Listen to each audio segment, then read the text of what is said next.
তার ছেলেমেয়ের পড়াশোনার কোনো দায় তাকে চিন্তা করতে হচ্ছে না, তার পরিবার অথবা তাকে অসুস্থ হইলে সে কি করবে, কোথায় চিকিৎসা নেবে, এটার কোনো দুশ্চিন্তা তার মধ্যে নাই, অথবা তার বৃদ্ধ বয়সে পেনশন টাইমে তার অবসরটা কিভাবে কাটবে চলবে এটা নিয়ে তাকে চিন্তা করতে হচ্ছে না। রাষ্ট্র এই দায়টা নিয়ে নিয়েছে। তো বাংলাদেশের স্বাস্থ্য খাত এমন একটা জায়গা যে শুধু আমাকে কষ্টই দেয় না, আমাকে ভোগান্তির কারণেই না, সে আমাকে দুর্নীতি করতে বাধ্য করছে। প্রশাসনের একটা বিশাল জনগোষ্ঠী দুর্নীতি করে তার মাথায়, কারণ সে চিন্তা করে তার ক্যান্সার হবে বুড়া বয়সে, তাকে সিঙ্গাপুরে গিয়ে মরতে হবে। অতএব এই ক্যান্সারের চিকিৎসার নামে সিঙ্গাপুরে গিয়ে মরবার একটা আয়োজনের অংশ হচ্ছে দুর্নীতি। তো সেই জায়গাতে বাংলাদেশ রাষ্ট্রকে আমরা যারা পুনর্গঠনের কথা বলছি, যেহেতু অন্তর্বর্তীকালীন সরকার এসছে, তারা বলছে তারা রাষ্ট্রকে সংস্কার করবে, এই সংস্কারের জায়গাটায় এই সংকটটা বোঝাটা জরুরি যে এই রাষ্ট্রের সংকটটা কোথায়, কেন স্বাস্থ্য সেবা খাতটা ভেঙে গেছে।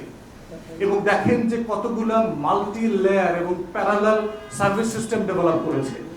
আপনি সরকারি হাসপাতাল আছে, সরকারি হাসপাতালের ভিতরে ধরেন আবার মেডিকেল কলেজ হাসপাতাল, সদর হাসপাতাল, অথবা উপজেলার যে স্বাস্থ্য কেন্দ্রগুলো আছে, বেসরকারি গুলোর ভিতরে প্রচুর ডায়াগনস্টিক সেন্টার আছে, অথবা high tech super fast service oriented হাসপাতাল হয়েছে, ইউনাইটেড স্কয়ার, ল্যাবএইড, তারপরে হচ্ছে অ্যাপোলো এভারকেয়ার টাইপের হাসপাতাল।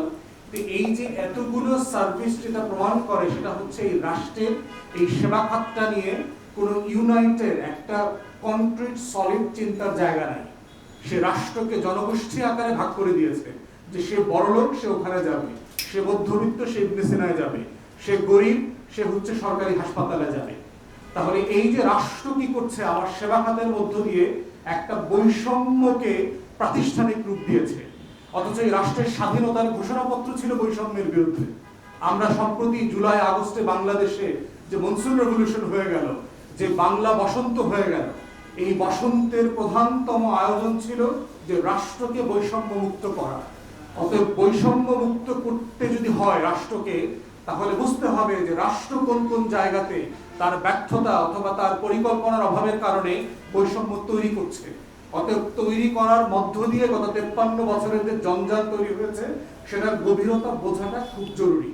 এবং সেজন্য মনে করছি আজকের আমাদের ব্রিফিং এ দুজন চিকিৎসক আছেন, আমাদের দলের নেতা, দলের যুগ্ম আহ্বায়ক, এবং যিনি ডাক্তার বুয়েটের মেডিকেল সেন্টারে যিনি সাইকিয়াট্রিস্ট সিস্টেমে কাজ করছেন, টাঙ্গাইলের কুমুদিনী মেডিকেল কলেজ হাসপাতালের চেয়ারম্যান অফ সাইকিয়াট্রি, উনি আছেন, উনি মূলত ব্রিফ করবেন। পাশে আছেন প্রফেসর ডক্টর মাজহারুল হক, যাকে আপনারা দেখেছেন যে বাংলাদেশে যে কয়জন পাবলিক হেলথ এক্সপার্ট আছে, জনস্বাস্থ্য বিশেষজ্ঞ বলতে পারেন, যিনি রাজশাহী মেডিকেল কলেজের প্রিন্সিপাল ছিলেন এক সময়, যিনি বিশ্ব স্বাস্থ্য সংস্থায় কাজ করেছেন, দক্ষিণ পূর্ব প্রশান্ত মহাসাগরীয় অঞ্চলের উনি পরিচালক ছিলেন।